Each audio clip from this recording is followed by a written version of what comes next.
My name is Alex. I work on the gardening team here at Evergreen Brickworks. And what else should I say? I'm here today to make elderberry syrup for you. Woohoo! Is that good?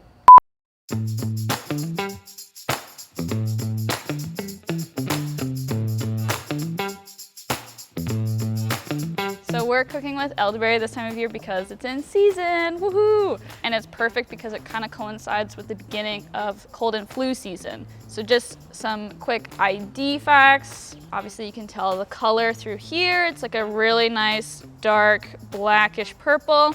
And they're also a lot smaller than other berries. Today we're going to be using common black elderberry, also known as the black elderberry or Sambucus canadensis, instead of the other native red elderberry.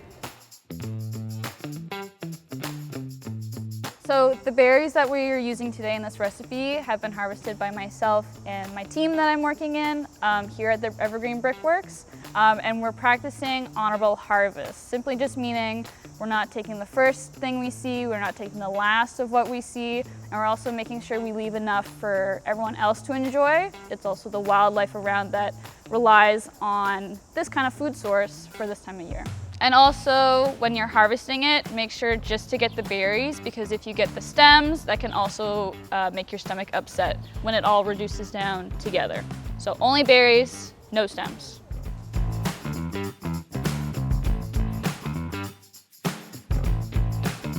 Okay, let's get started with what I have in front of me today. So we have, of course, our elderberry right here. This is about a cup of elderberry. We also have honey. The honey helps it taste sweeter, but it also keeps it longer in the fridge. We have clove for taste. We also have cinnamon for taste. And then we just have our saucepan, various bowls if we need them, strainers, and also a nice jar to put it in when it's all done. So to begin, place the elderberries in a medium saucepan along with the cinnamon and cloves, and then add 2 cups of water. Bring to a boil over high heat, cover the pan, reduce the heat to low, and simmer for 20 minutes. Afterwards, you'll turn off the heat, remove the lid, and let the mixture cool until you can comfortably process it further. Basically meaning it's not too hot to touch.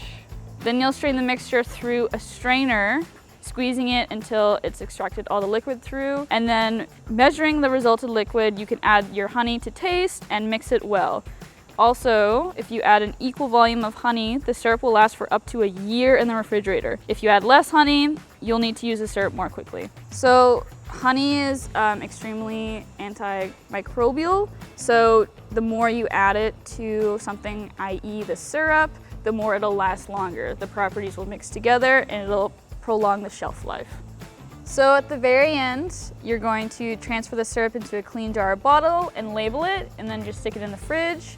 But if you make the syrup and it doesn't turn out the way you want, or simply you don't have elderberry where you live, or you just don't want to do this at all, you can check out our vendor page at evergreen.ca. We'll have like a full vendor list of all of the vendors that are at our farmers market every Saturday. And if you are going to make this recipe, I wish you luck. I hope it goes well, and I hope you have a fun time.